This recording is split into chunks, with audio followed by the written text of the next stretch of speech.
नमस्कार दोस्तों। Ocean network में आपका स्वागत है। मैं हूं ओमकार चौधरी।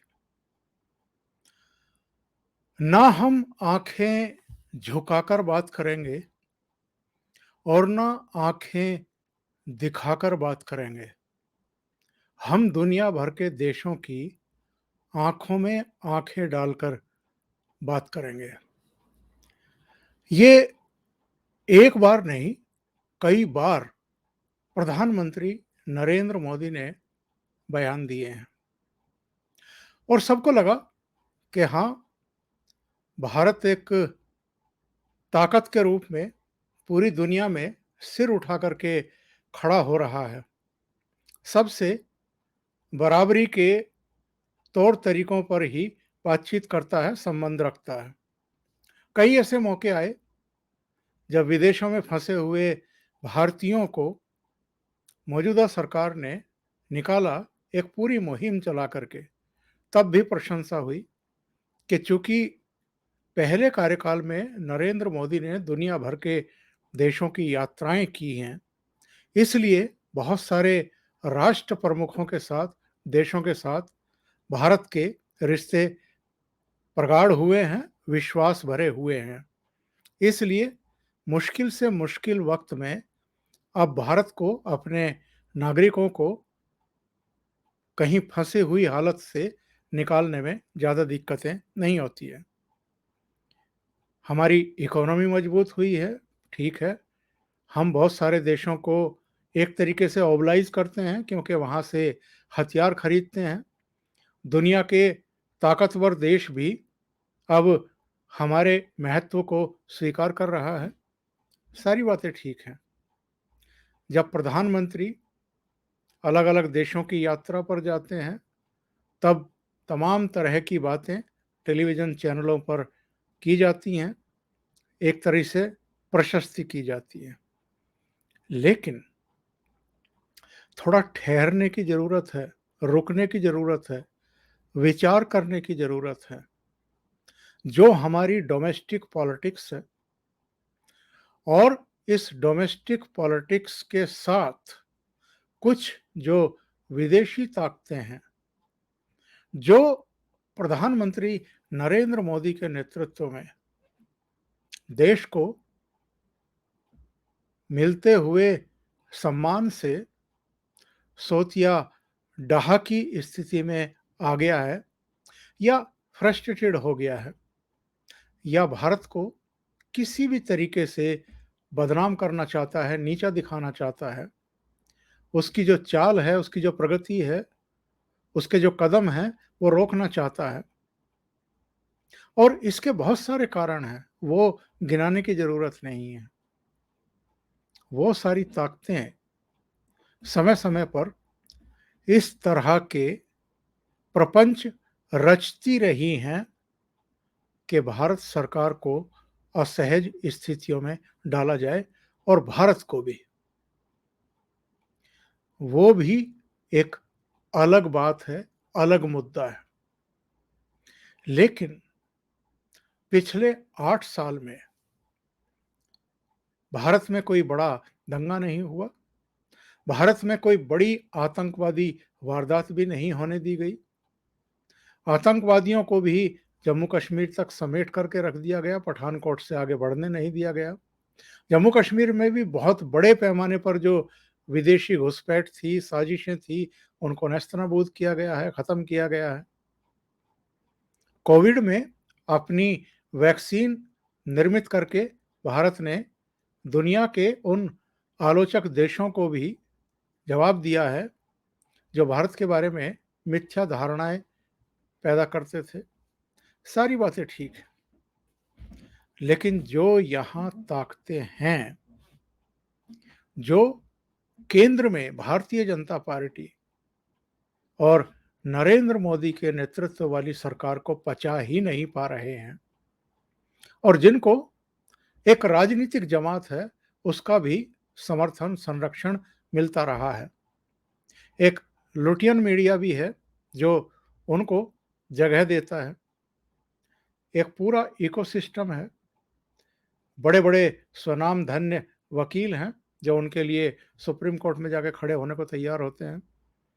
इन सारी चीज़ों का हमें भी पता है, आपको भी पता है, और मोदी सरकार को, खुद प्रधानमंत्री नरेंद्र मोदी और उनके सहयोगियों को पता ना हो, ऐसा तो हो नहीं सकता है।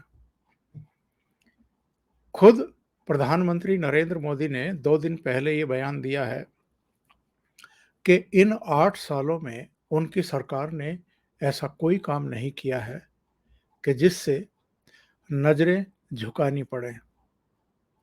अगर ये सारी बातें ठीक हैं, अगर भारत एक ताकत के रूप में उभर रहा है, अगर भारत का दुनिया भर के देशों में सम्मान बढ़ रहा है, अगर किसी तरह का पक्षपात किसी भी समुदाय के साथ, किसी भी धर्म के मानने वालों के साथ नहीं किया गया है, बराबरी का सलूक किया गया है, तब कतर के दबाव में आकर के प्रधानमंत्री नरेंद्र मोदी को या भारतीय जनता पार्टी नेतृत्व को अपने प्रवक्ताओं नुपुर शर्मा और नवीन कुमार जिंदल को 6 साल के लिए सस्पेंड करने की क्या जरूरत थी?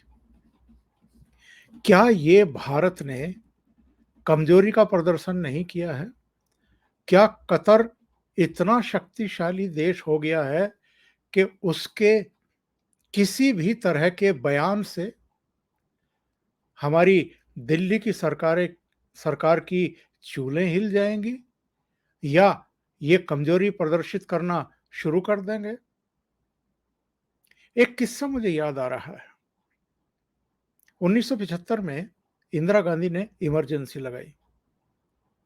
वो इमरजेंसी चली करीब करीब 1.5 साल से कुछ ज़्यादा समय तक, और आप जान करके हैरान रह जाएंगे कि इंदिरा गांधी ने वो इमरजेंसी केवल इसलिए हटाई क्योंकि ब्रिटेन के और पश्चिमी देशों के अखबार ये छापने लगे थे कि नेहरू की जो बेटी है, उसने अपने देश में लोकतंत्र को खत्म कर दिया है, उसकी हत्या कर दी है, नेहरू की बेटी ने। और ये जो नेहरू की बेटी वाला शब्द था, जो जुमला था वहां के मीडिया का, उसको इंदिरा गांधी ने डरा दिया। तो कहीं ऐसा तो नहीं है कि प्रधानमंत्री नरेंद्र मोदी को भी वही चस्का लग गया है कि दुनिया के देश उनके बारे में क्या सोच रहे हैं, उनकी सरकार के बारे में क्या सोच रहे हैं? अगर ये है तो ये उनकी बहुत ही गलत सोच है, बल्कि मैं कहूँगा कि खतरनाक सोच है। जिस तरीके से इन दोनों प्रवक्ताओं को हटाया गया है, उन्होंने, ठीक है, दूसरों के उकसावे में आकर के कुछ टीका टिप्पणियां की हैं। नवीन कुमार जिंदल की मैं मान सकता हूं, वो तो किसी शो में भी नहीं थे, उन्होंने अपने सोशल मीडिया अकाउंट पर कुछ ऐसी बातें डेलिबरेटली लिखी हैं जिनसे बचा जाना चाहिए था।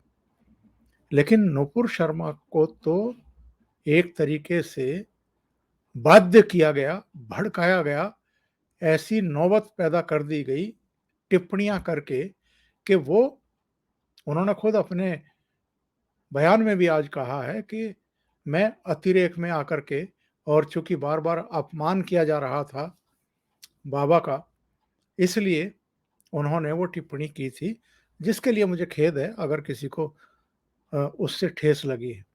लेकिन उस पर इतना बड़ा बवाल खड़ा कर देना, जगह जगह प्रदर्शन वगैरह करने, या विदेशों में भी और देश के भीतर भी एक पूरी मुहिम चलाना,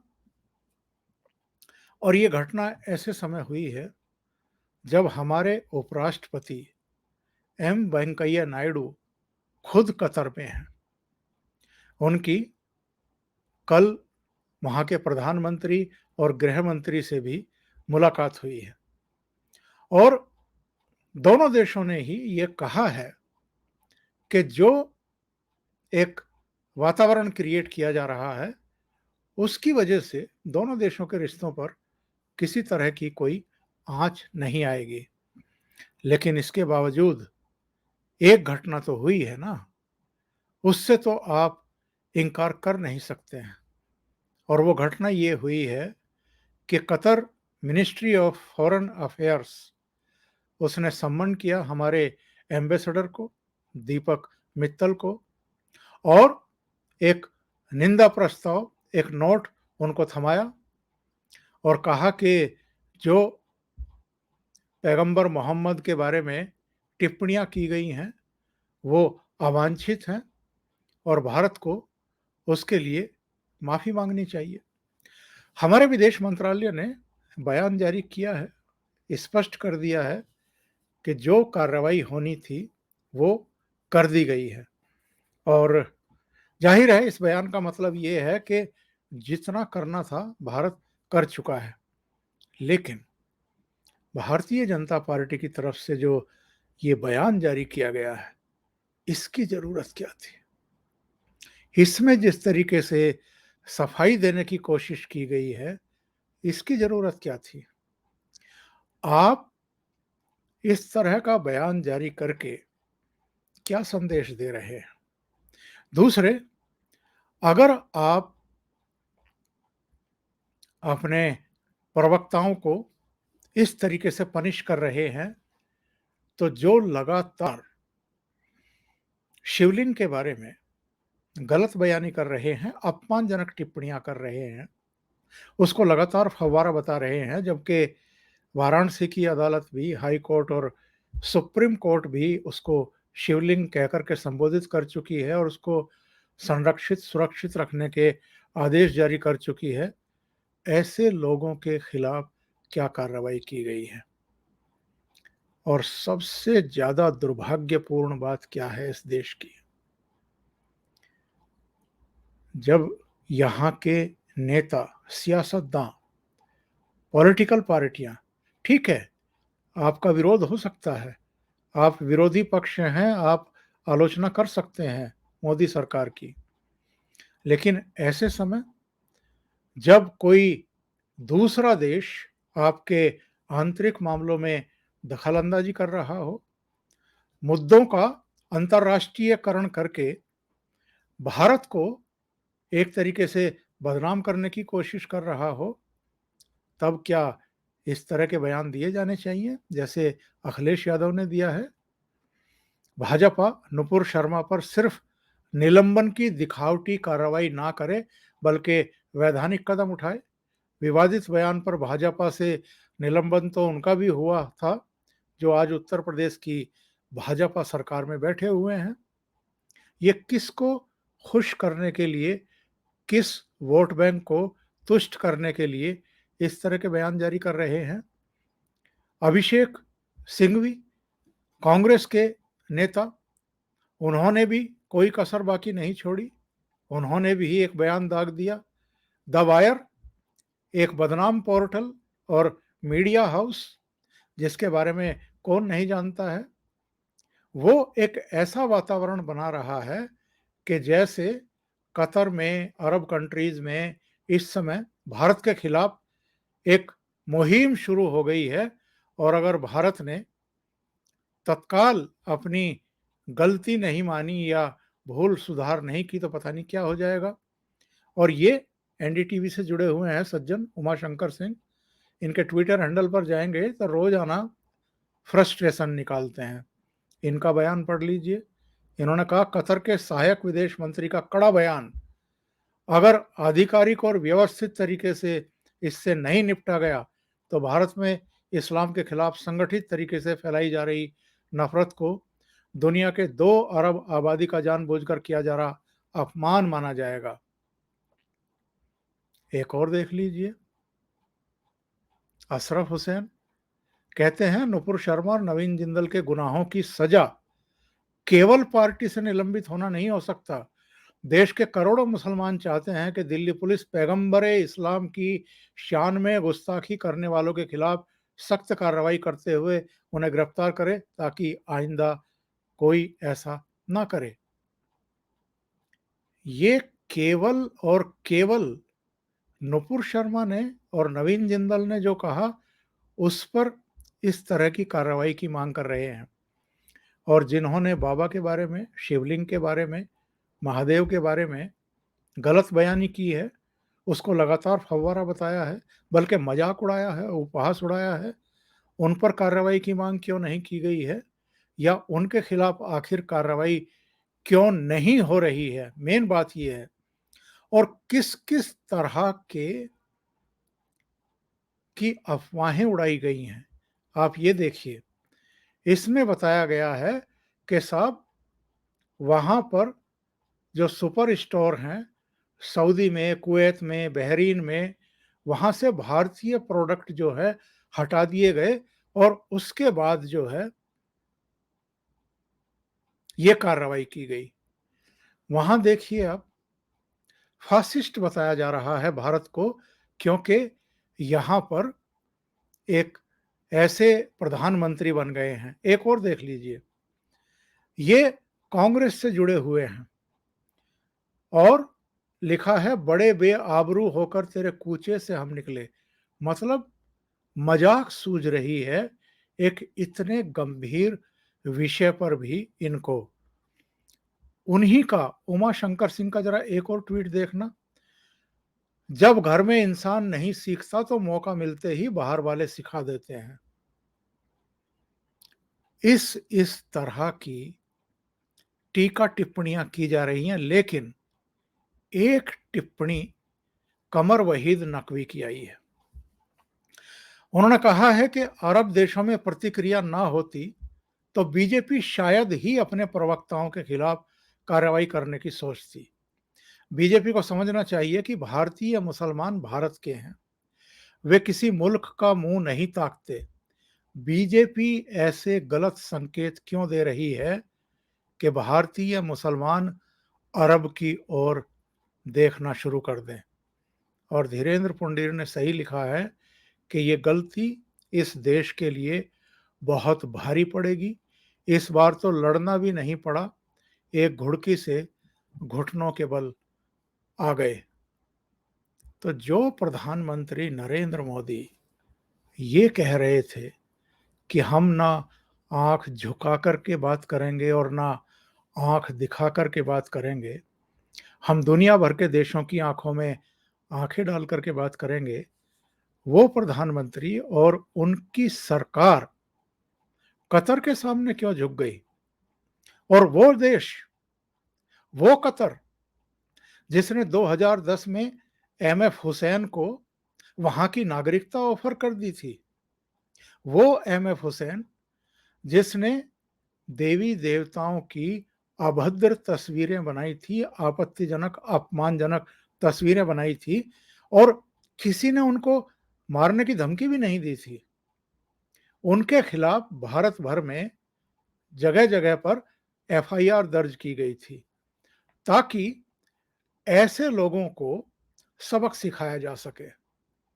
और वो 2006 में देश छोड़ करके भाग गए थे, अपने बेटे के साथ सऊदी में कहीं रहने लगे थे, दुबई में शायद कहीं रहने लगे थे, और 2010 में इसी कतर ने उनको नागरिकता दे दी थी। तो कतर के सामने हम इतना भयभीत होने की हमें जरूरत क्या है? कतर के सामने ये ठीक है, जब अफगानिस्तान में संकट था और जब हमारे भारतीय वहां फंसे हुए थे, तो चूंकि तालिबान के साथ भी कतर के ठीक ठाक रिश्ते हैं, बल्कि तालिबानियों के लिए तो इन्होंने दोहा में ही एक मुख्यालय बना करके दिया हुआ है। अमेरिका के साथ भी इनके रिश्ते ठीक हैं। उस समय जरूर भारत की इन्होंने मदद की थी, लेकिन इस तरीके से सरेंडर करना, गलत संदेश देना, और जो अरब कंट्रीज हैं उनको आगे के लिए हावी होने देना, क्या ये सही विदेश नीति है? किसी भी दृष्टि से इसे आप उचित नहीं ठहरा सकते। बहुत सारे लोगों का कहना है कि प्रधानमंत्री नरेंद्र मोदी को भी वही रोग लग गया है कि अगर उनका जो इस समय ग्लोबलाइजेशन का दौर है और जो एक दूसरे देशों के साथ में नए सिरे से रिश्ते तय किए जा रहे हैं, उनके बरक्स कई देशों ने प्रधानमंत्री को अपने यहाँ के सर्वोच्च नागरिक सम्मान दिए थे। उनमें सऊदी है जिसने 2016 में दिया था। 2016 में ही अफगानिस्तान ने भी अपने यहाँ का सर्वोच्च सम्मान दिया था। 2018 में फिलिस्तीन ने दिया था। 2019 में संयुक्त अरब अमीरात ने दिया था। 2019 में रूस ने भी सम्मानित किया था। मालदीव ने भी 2019 में अपना सर्वोच्च नागरिक सम्मान दिया था। बहरीन में जब ये गए थे 2019 में, तो वहाँ भी उनको सम्मानित किया गया था। 2020 में जब अमेरिका गए थे तो अमेरिका ने भी अपना सर्वोच्च सैन्य सम्मान दिया था। और 5 और ऐसे संगठन हैं। 2018 में दक्षिण कोरिया, और पर्यावरण के क्षेत्र में यूएन ने 2018 में ही, 2019 में इनको एक और अवार्ड मिला था। इस तरीके से कई अवार्ड मिले थे। तो लोगों का कहना है कि कहीं मोदी को अपनी छवि की चिंता तो नहीं सताने लगी है, और जो डोमेस्टिक प्रॉब्लम्स क्रिएट हो रही हैं या की जा रही हैं साजिशन सियासी कारणों से, कहीं उसकी अनदेखी तो नहीं कर रहे हैं। और जिस तरह की प्रतिक्रियाएं देश भर से आई हैं, और किसी और की तरफ से नहीं, खुद जो मोदी के समर्थक रहे हैं और जो भारतीय जनता पार्टी के समर्थक रहे हैं, उनकी तरफ से जो भी टीका टिप्पणियां आ रही हैं, वो कोई सुखद संकेत इनके लिए नहीं है। समय रहते इनको चेतना पड़ेगा, वरना जो इनके समर्थक रहे हैं, जो सपोर्ट करते रहे हैं, वो भी अगर इनसे बिफर गए तो इनके लिए दिक्कतें होंगी। ये देखिए, संदीप देव पत्रकार हैं, लेखक हैं, यूट्यूबर हैं।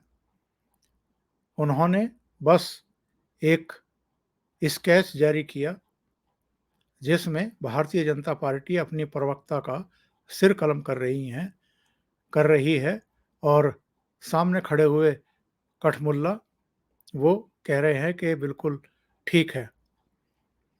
और विवेक रंजन अग्निहोत्री, द कश्मीर फाइल्स के डायरेक्टर, उन्होंने लिखा है कि once again urban Naxals won, I stand with Nupur Sharma, it is time for you to change your handle to Nupur Sharma Durga. और आनंद रंगनाथन, उन्होंने तो एमएफ हुसैन का एक चित्र देते हुए वो याद दिलाया है कि तब क्या हुआ था। एक चित्र भी सामने आया, ये पुराना चित्र है। नुपुर शर्मा प्रधानमंत्री नरेंद्र मोदी का अभिनंदन करती हुई हैं, और कई तरह के ताने कसे जा रहे हैं भारतीय जनता पार्टी के लेटर पर। वही कांग्रेस के नेता लिख रहे हैं, आज माचिस भी कहने को मजबूर हुई कि मैं आग नहीं लगाती। बहुत सारे लोगों की टिप्पणियां आ रही हैं। पंडित नेतान्यू मिश्रा, उन्होंने कहा पिछले कुछ वर्षों में भारतीय राजनीतिक दलों की स्थिति बदल गई। भाजपा कांग्रेस बन गई और कांग्रेस मुस्लिम लीग बन गई। आनंद रंगराजन ने इसे भारतीय जनता पार्टी का एक कायरतापूर्ण कदम बताया है। और बहुत सारी टीका टिप्पणियां हैं। मेरा सिर्फ इतना कहना है कि अगर आप इस तरीके से किसी देश के सामने झुकते हैं और फैसले लेते हैं, तो इसके बहुत गलत संदेश जाएंगे। अब आगे को यहाँ के मुस्लिम बार बार अरब कंट्रीज की तरफ देखेंगे। जैसा अभी मैंने जो आपको पढ़ करके सुनाया था, कमर वहीद नकवी का ये ट्वीट, उन्होंने बिल्कुल सही कहा है। कि एक रास्ता मोदी सरकार ने दे दिया है, जो बहुत गलत परिपाटी पड़ने वाली है। भारत को भारत रहना चाहिए, पाकिस्तान जैसे देशों की कतार में नहीं खड़ा होना चाहिए, जिनको अरब कंट्रीज़ अक्सर आँखें दिखाते रहते हैं और झिड़कते रहते हैं। अभी के लिए इतना ही। बहुत-बहुत धन्यवाद। अगर आपको ये चैनल और इसके कंटेंट पसंद आ रहे हैं, तो लाइक करें, कमेंट करें, वीडियो को शेयर भी करें। अभी तक अगर आपने ये चैनल सब्सक्राइब नहीं किया है, तो सब्सक्राइब कर लें और साथ में लगे बेल आइकॉन को दबा दें, ताकि आगे आने वाले वीडियो और उनके नोटिफ़िकेशन आप तक पहुँचते रहें। बहुत-बहुत धन्यवाद। नमस्कार।